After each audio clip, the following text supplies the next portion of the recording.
Olá a todos, como é que vocês estão?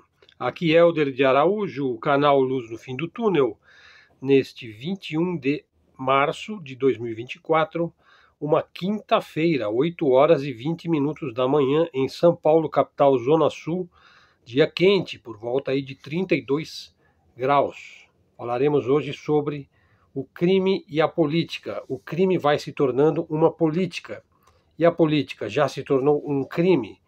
E também um segundo tema, que é a visita de Muhammad Ali, ou o Cassius Clay, né, o campeão mundial de boxe de sua época, em visita à União Soviética, e outros assuntos correlatos, os quais eu tentarei lançar alguma luz.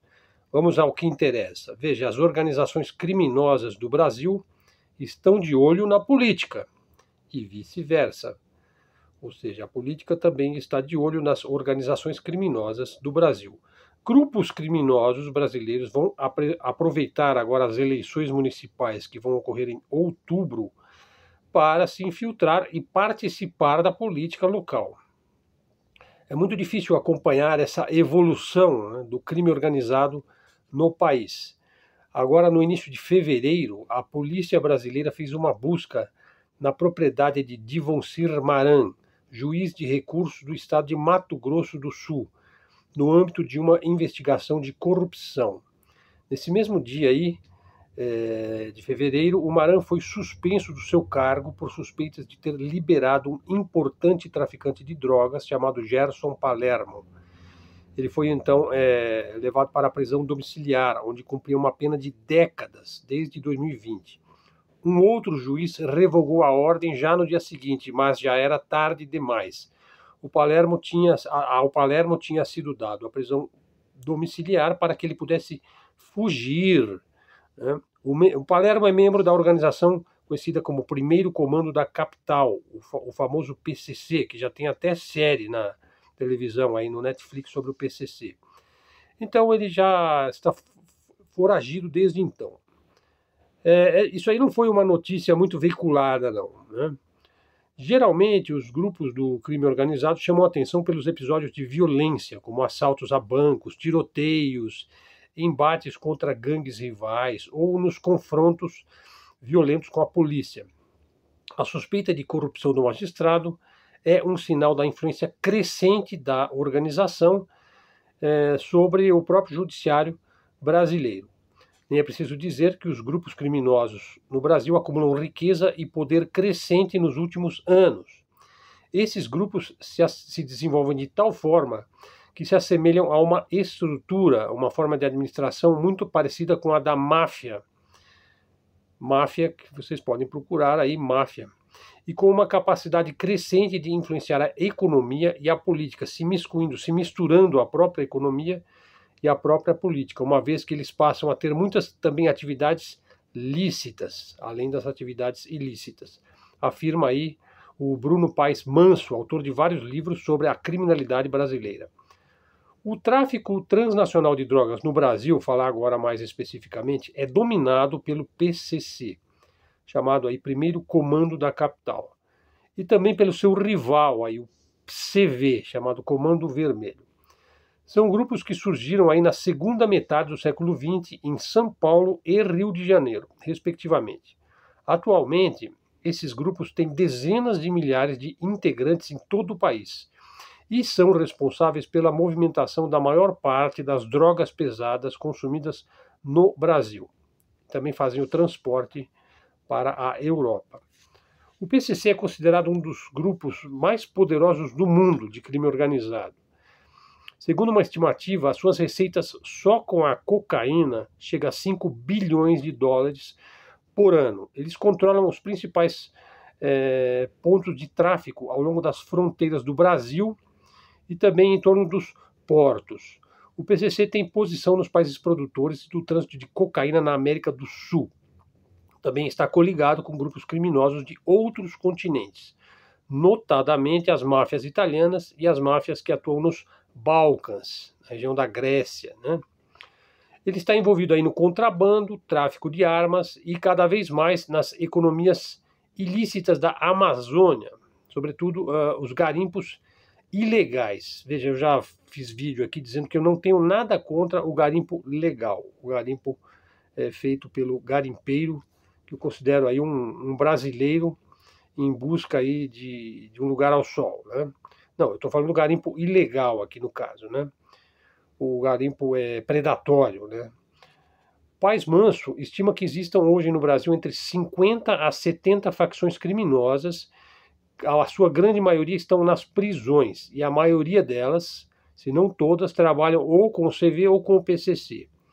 A combinação de um mercado global de drogas, que é próspero, e a explosão da população carcerária brasileira, claro, porque o campo de recrutamento das quadrilhas triplicou aí entre 2000 e 2023, e essa regimentação, essa convocação se dá na própria prisão.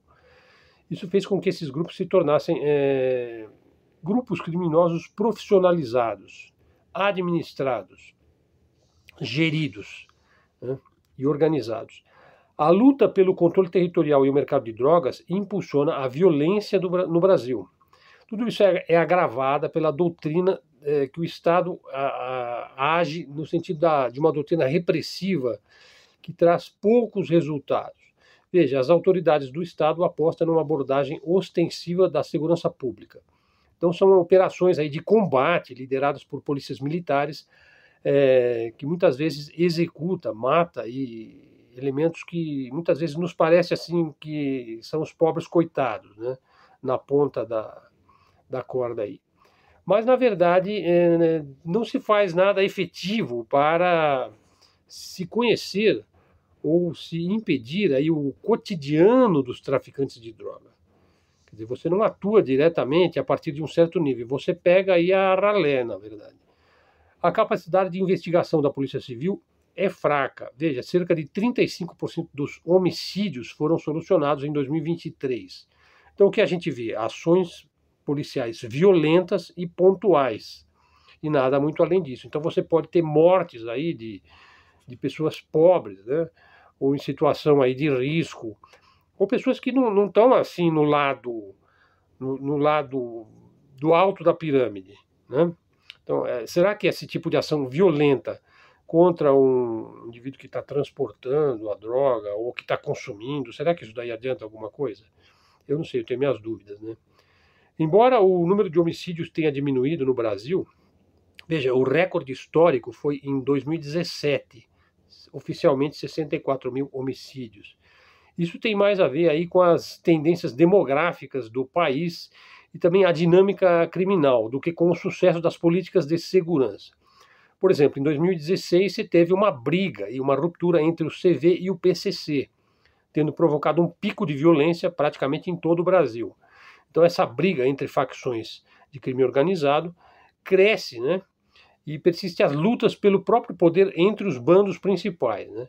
Por exemplo, é o caso da região amazônica, onde o PCC e o CV lutam pelo controle das rotas da droga. E também outros mercados ilegais, inclusive dos crimes ambientais, como eu citei, ouro, prata, minérios, né, e contrabando, né. À medida que esses grupos se tornam fortes no mercado do crime, né, eles acumulam mais dinheiro. E a necessidade de lavar o dinheiro ou de legalizar, de branquear o dinheiro. Daí o seu interesse pelo setor público, né, pelo setor onde você tem atividades lícitas. Então, até agora, as organizações demonstraram um interesse, vamos dizer, no setor público, mais buscando uma proteção ou de certos elementos que atuam dentro do judiciário ou do legislativo ou do próprio executivo, mas não participavam muito diretamente ou não de maneira muito velada ou oculta. Assim disse o professor Marcos Alan Ferreira, que é professor da Universidade Federal da Paraíba. Significa que se você desenvolve laços com a polícia e com o setor judiciário, em vez de simplesmente atuar junto a prefeitos e deputados, você tem uma maneira de atuação e de liberação das suas demandas muito mais significativo. Isso começou a mudar, né? Sinais aí de que o CV e o PCC usarão as eleições municipais de outubro para se infiltrar cada vez mais na política local, com o objetivo de influenciar os contratos públicos. Então você vai atuar, crime organizado, ele vai atuar junto a prefeitos e deputados e também junto à própria polícia e ao setor judiciário. Que, na verdade, a ação da polícia ela é determinada, em última instância, pelo Poder Judiciário, que está acima da própria atividade policial. É aquela história, o policial prende, o juiz solta. O policial prende, o juiz solta. Como nós vimos aí no caso aí que eu falei no começo, quando o cara foi para o regime saiu da prisão, entrou no regime domiciliar e fugiu, né? Especialistas acreditam aí que as autoridades estão com muita dificuldade para acompanhar esse cenário aí do crime organizado no país. As políticas de segurança pública no Brasil, elas estão mais voltadas para a repressão no varejo, né? Invadir favelas, prender traficantes, vigiar ou revistar usuários, né? Então, assim, pouco se avançou, né, em termos de identificar essa conexão, né, entre diferentes quadrilhas e a relação que existe entre essas quadrilhas, esse crime organizado, essas organizações criminosas, com o próprio Estado, com o próprio poder político. Tradicionalmente, aqueles governos ditos de esquerda da América Latina evitam discutir, a partir de um certo nível, a segurança pública, enquanto que a chamada direita ou extremo-direita politiza a questão com um discurso de dureza, de violência contra o crime, né? Muitas vezes isso ressoa numa população que está cansada de viver num meio onde graça a impunidade e o medo. Isso deixa os governos de esquerda, ou mesmo de centro, por exemplo, como eu disse, que é o governo do Luiz Inácio Lula da Silva, né? Que é o governo de centro, mais vulneráveis a críticas, dada os elevados níveis de criminalidade e violência. Então, na prática, aí a política repressiva, ela não coíbe, né? E ela é, apesar de ser diferente daquilo que propõe a esquerda, né? A esquerda amolece, a direita endurece. E, na verdade, o que a gente vê é que nenhuma das duas resolve coisa nenhuma. Falando aí do estado da Bahia, por exemplo, o estado da Bahia, ele é tido aí como um estado que está mais à esquerda. Inclusive, é um estado tradicionalmente ligado ao Partido dos Trabalhadores. Veja, a Bahia tem uma das forças policiais mais mortíferas do Brasil. A Bahia tem o maior número de homicídios de qualquer estado. Então você tem aí uma esquerda que tem um discurso de impunidade, o bandido é uma vítima da sociedade, e aquela conversa mole toda. E, ao mesmo tempo, tem uma polícia extremamente mortífera que atua no varejo, como eu disse. Pega o elemento que está na base da pirâmide, não o elemento que está patrocinando o crime, né? No nível federal, né, o Lula recorreu ao envio de reforços militares para combater o tráfico de droga nos portos e aeroportos do Rio de Janeiro e de São Paulo. E ele declarou, olha, temos visto a violência piorar a cada dia e por isso o governo vai ajudar os governos do Estado. Temos de nos libertar do crime organizado, das quadrilhas, do tráfico de drogas e do tráfico de armas. Tá aí, falando as coisas sérias. Quer dizer, nós temos de nos libertar do crime organizado. Como? Mas é libertando o crime organizado que a gente vai se libertar do crime organizado. Então você tem aí um processo de militarização da segurança pública, né? Porque ele enviou reforços militares para combater o tráfico, né? Veja, nos portos e aeroportos, parece que não existe outra forma aí que não seja militarizar a segurança pública. Mas será que isso aí vai resolver alguma coisa? Então você tem aí recentemente a fuga aí de membros do CV de uma prisão de segurança máxima. Isso foi em fevereiro, né, do mês passado. Quer dizer, então você tem essa política de encarceramento em massa nas prisões estaduais, de elementos que muitas vezes cometeram pequenos delitos, o que é uma tragédia, o cara cometer um pequeno delito e ficar junto com traficantes de alto coturno. Veja, então assim, você tem um encarceramento em massa, e isso também vai criar uma indústria do crime dentro das prisões, né? Então aí você põe o elemento realmente que é o cabeça da serpente, né, numa segurança, aí numa penitenciária federal de segurança máxima. Que essas penitenciárias de segurança máxima foram criadas em 2006. inclusive no primeiro mandato do Lula, que era uma forma de isolar os líderes das quadrilhas. Mas veja, a gente está vendo aí que isso não conseguiu acabar com o seu poder, né? Até hoje se fala em Marcola, e, enfim, em certos líderes aí do PCC, em torno dos quais se cria uma mística, né? Como se o indivíduo tivesse poderes assim sobrenaturais, né? O atual ministro da Justiça aí do Lula, o Ricardo Lewandowski, né? Ele reagiu aí a essa fuga de presos que houve em fevereiro, anunciando algumas medidas de segurança. Por exemplo, seguranças de ordem tecnológica, câmaras de reconhecimento, muros mais altos nas quadras, tal. Os observadores dizem que essas medidas equivalem a um curativo, a um band-aid, né? Mas não estanca a hemorragia, a raiz do problema.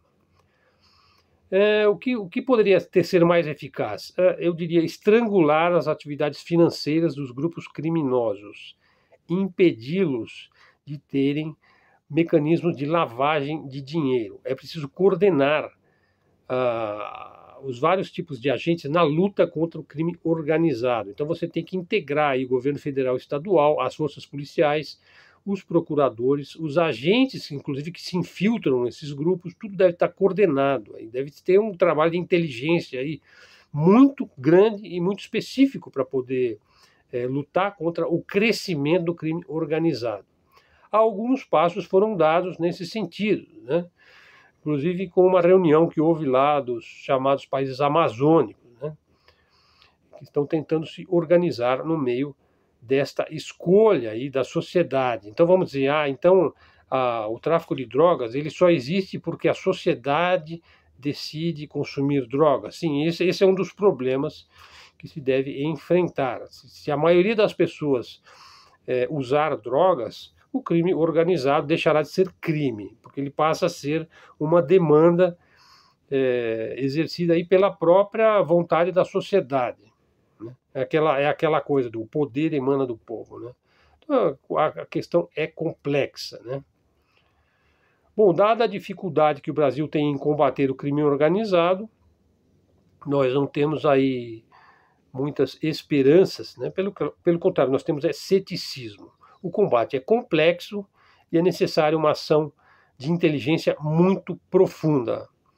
Pessoal, então assim, voltaremos a esse tema mais oportunamente. Me chamou a atenção um texto aí da parte do Muhammad Ali, o grande e famoso lutador de boxe americano, que depois de Cassius Clay passou a se chamar Muhammad Ali quando ele se converteu ao islamismo. Ele esteve lá na União Soviética, né? Isso na época, em 1978. Né? O Muhammad Ali, inclusive tem fotos dele em frente à Catedral de São Basílio, que é uma das maravilhas da arquitetura russa. Né? Ele estava lá em Moscou, né, durante a sua visita em 1978. Aí ele disse o seguinte, eu não vi um único morador de rua na União Soviética. Jamais me senti tão seguro e não senti nenhum risco de ser roubado. Haviam-me dito nos Estados Unidos que não havia liberdade de religião na União Soviética, mas, na verdade, eu vi muçulmanos, cristãos e judeus rezarem livremente em suas igrejas. Eu acredito que as relações entre os Estados Unidos e a União Soviética é ruim por causa de uma propaganda mentirosa. Aí eu vou pular uma parte, porque esse texto é longo, né? Aí ele diz, eu corria todas as manhãs em lugares novos e desconhecidos para mim. As pessoas, em geral, nunca tinham visto um negro correndo. Passei correndo em meio a duas senhoras que estavam indo para o trabalho. Elas não pararam, olharam em volta, nem perguntaram o que eu estava fazendo. Nos Estados Unidos é complicado correr em bairros brancos. Se eles me virem correndo, logo vão me perguntar quem eu pretendo roubar. Eu adoro notar essas coisas. Na União Soviética eu corria até de noite, passava pelos soviéticos, eles nem sequer olhavam, não se perguntavam por que havia um homem negro ali correndo. Então, é o testemunho aí de um grande esportista. Né? Pessoal, agora olha só, os Estados Unidos, falar agora da eleição, né, que vamos ter a eleição aí nos Estados Unidos, parece que o mundo vai ter que parar para assistir essa eleição. No entanto, assim, chamou a atenção as críticas espúrias da mídia ocidental, da mídia mainstream, da mídia oficial, criticando e condenando o processo eleitoral da Rússia, que reelegeu recentemente o presidente Vladimir Putin pela quinta vez num processo eleitoral aí onde teve 4 candidatos. O principal deles é o próprio Putin, e ele teve uma votação assim excepcional, assim, de 88% dos votos, do que eu não duvido. Aliás, eu acho que as eleições feitas na Rússia são confiáveis, e muito mais democráticas até do que as feitas nos Estados Unidos. Por que eu digo isso? Veja, os Estados Unidos agora estão perseguindo o Trump. Eles elegeram o Biden usando cadáveres, votos de mortos. Aliás, você vê isso nos filmes. Por exemplo, naquele filme O Irlandês, que, se não me engano, com Robert De Niro, né? Aí mostra, por exemplo, elementos da máfia coletando nomes nos cemitérios, né, dos Estados Unidos, de vários estados ali, para fazer a votação, né, no Kennedy. Na época do Kennedy você já tinha votos de pessoas que já morreram, né? Ou votos pelos correios, é uma outra assim atrocidade, né, muito comum lá nos Estados Unidos. Ou votos de imigrantes, inclusive imigrantes ilegais. Daí então que eles deixam, fazem vista grossa aí para a invasão dos Estados Unidos, né? Os Estados Unidos, eles assassinam presidentes, culpam Cuba, né? Quer dizer, é uma ação claramente perpetrada pela própria CIA, né, pelo próprio Deep State sionista, e acha que alguém esclarecido vai acreditar que foi um cubano lá, que logo também foi eliminado da história, né? Então é assim, persegue o Trump, elege o Biden usando votos ilegais, enche o país de imigrantes ilegais e ainda se acha no direito de criticar o sistema eleitoral russo. Bom, eu acho que não vai dar certo isso daí. Bom, pessoal, sendo que tínhamos para hoje, o vídeo está com 22 minutos, falei sobre o problema do crime organizado no Brasil, o testemunho de Muhammad Ali sobre a velha e já extinta União Soviética, e também sobre o problema aí do sistema eleitoral democrático americano, que, na minha opinião, já está falido e enterrado. Não vejo mais democracia nem no Brasil e muito menos nos Estados Unidos. No entanto, a mídia vende que o sistema é maravilhoso, que o sistema é puro, que o sistema é acordado, né? É woke, é progressista, é maravilhoso e tudo mais. Bom, é isso aí, pessoal. Espero que vocês gostem dos nossos conteúdos. Os conteúdos estão todos no blog Helder Araújo. Se você gostou do vídeo, dá um like, faz um comentário, traz um seguidor para o nosso canal. Se quiser me pagar um cafezinho, tá aí o Pix na descrição do vídeo. Obrigado a todos, até a próxima e fiquem com Deus.